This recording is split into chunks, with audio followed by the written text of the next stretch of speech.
Of course, the government should respond and should support arts and culture, but if we rely on models that fail when the government factor is removed, then we're not succeeding. Arts funding is not about making arts sustainable. Arts funding should be there to help us make it flourish so that it is part of everyday life. Artists and cultural workers consistently subsidize public culture. Us not getting paid, us accepting less money, and us putting all our own resources into it. Artists have largely done a crappy job explaining their value in a way that people can understand viscerally. People don't know what it is that we do. The community often at large, unless they're somehow in the tribe or initiated in some way, are feeling excluded. Politicians certainly don't know, for exceptions, but for the most part, don't know how our sector operates and how it works. I think that we have a right to demand that the people who are ostensibly in charge of making culture happen in terms of providing investment have some clue what's going on. The people that are funding it have to understand the thing, because they have to believe in it. If they don't understand it, they definitely can't believe in it. So they have to believe in it and advocate it for it so that it can be part of everyday life. If it's not part of everyday life, why would people care about it? People haven't really been thinking about culture and arts as this giant thread that runs through and across all of these sectors like business and media and the academy and really everything, social ventures, health, environment, real estate.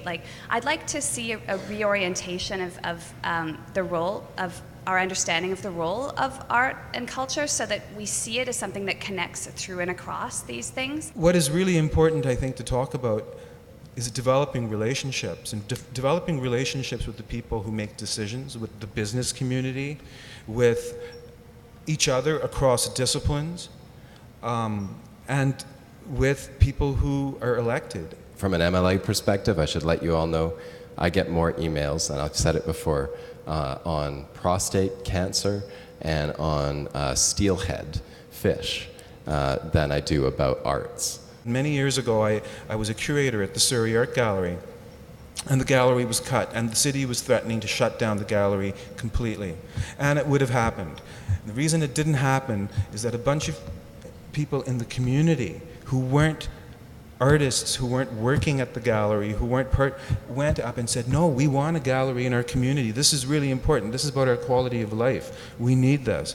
And the reason that that community was there is because that gallery had had a history of having an engagement with its community. The community knew what it was up to, and the value, someone said that, and the value that brings to everyday life and to that community, and it's important to have those discussions. The indie theater community in Vancouver is actually pretty good shape. It's jeopardized by the cuts, et cetera, et cetera. But one of the reasons is about 5 or 7 or something years ago, we all made a really conscious decision, which will be obvious to you guys, I think, in a lot of ways, but not to treat each other as competitors. We're on the same side, we're doing the same thing, we have the same audiences, all those things, and so if we actively collaborate and work together, this is sort of a truism, but it'll get bigger and better, and it's been true.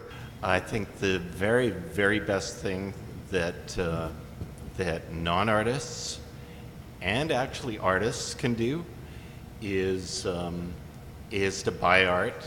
I'm absolutely a fan of buying art, but you don't buy art because it helps the artist. You buy art because we've all been transformed by art. And what we have to do is speak vigorously about that transformation process, and specifically how has it changed our lives. Marketing's always icing on the cake. I think it's artificial. I think marketing is an artificial way of doing the natural thing of connecting with people. No, I totally disagree with you. I don't think marketing's the icing on the cake, and I think a lack of marketing is why we need to rely on provincial government handouts. If we're actually a viable community, we wouldn't have to rely on the handouts, because what we're making and what we're doing is transformative, it changes lives, and it's amazing. So why wouldn't people want to fund that? It's because they don't know about it. And how come they don't know about it? What are we missing? Why don't we launch ourselves in a way that's exciting? Because what we have is really, really exciting. We need to shift moving forward. we need to talk about the inherent values, what's unique about the arts, what's the inherent values of the arts, and we have to have a values-based discussion before we can expect anyone to believe the instrumental and the economic arguments that we make. When we talk about money, that's where the focus goes.